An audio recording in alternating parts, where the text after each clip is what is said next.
Hello dear student, welcome to Gurukul classes. आज हम यहाँ डिस्कस करने वाले हैं एसएससी सीजीएल। जी हाँ, एसएससी सीजीएल 2023 में पूछे गए कुछ इंग्लिश के क्वेश्चंस को। देखिए आज का हमारा पहला क्वेश्चन क्या कह रहा है कि आफ्टर नोइंग द ट्रुथ, सच्चाई जानने के बाद, द ज्यूरी मतलब न्यायाधीश के समूहों ने, टुक मतलब लिया, राइट डिसीजन सही डिसीजन को, इन द केस के बारे में। ठीक, अब देखिए इसी सेंटेंस को यहाँ 3 पार्ट में डिवाइड किया गया है और यहाँ ऑप्शन डी में दिया है नो एरर। तो हमें देखना है क्या ऑप्शन ए, बी या सी किसी में एरर है। अगर एरर नहीं तो ऑप्शन डी को चूज करना है। तो चलिए यहाँ देखते हैं ऑप्शन ए में क्या है।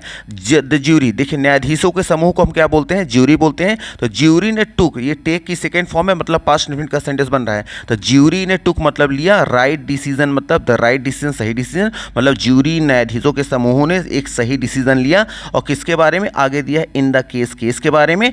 अब देखिए नीचे क्या दिया है, आफ्टर नोइंग द ट्रुथ। अब देखिए जनरली आप जानते हैं वर्ब की आईएनजी फॉर्म लगता है कॉन्टिन्यूअस में, लेकिन यहां क्यों आ गया आईएनजी, तो याद रखिएगा प्रीपोजिशन। जी हां, प्रीपोजिशन के बाद अगर कोई भी वर्ब आती है तो जनरली वर्ब की फोर्थ फॉर्म में आती है। फोर्थ फॉर्म मतलब वर्ब की आईएनजी फॉर्म को फोर्थ फॉर्म कहते हैं। ठीक, तो आफ्टर हमारा क्या हो गया, प्रीपोजिशन। प्रीपोजिशन के बाद वर्ब की आईएनजी फॉर्म आना चाहिए था, ये आईएनजी फॉर्म है। अच्छा, ये देखिए जो आईएनजी फॉर्म आता है एक्चुअल में ये वर्ब नहीं है, ये जीरेंड होता है, और जीरेंड जो होता है वो नाउन का काम करता है, ये याद रखिएगा। ठीक, तो यहाँ पे नोइंग जो है ये क्या आया है, एक वर्ब की तरह आया है, लेकिन ये एज ए नाउन की तरह काम कर रहा है, ये जीरेंड है। ठीक, अब आगे देखिए क्या है, ट्रुथ। अब यहाँ प्रॉब्लम याद रखिएगा ट्रुथ में ही है। क्यों, कि हमारा सेंटेंस होना चाहिए था आफ्टर नोइंग ट्रुथ नहीं, बल्कि आफ्टर नोइंग द ट्रुथ होना चाहिए। याद रखिएगा कि ट्रुथ के पहले जनरली हम किसका यूज़ करते हैं, आर्टिकल द का यूज़ करते हैं। तो यहाँ होना चाहिए था द ट्रुथ, और यहाँ पे द मिसिंग था, इसीलिए हमारा जो सेंटेंस का जो एरर पार्ट है वो है ऑप्शन नंबर सी। इसलिए ऑप्शन नंबर सी को हम यहाँ पे टिक कर देंगे। तो हमारा सेंटेंस यहाँ पे क्या होना चाहिए, आफ्टर नोइंग द ट्रुथ होना चाहिए, और द यहाँ पे मिसिंग था,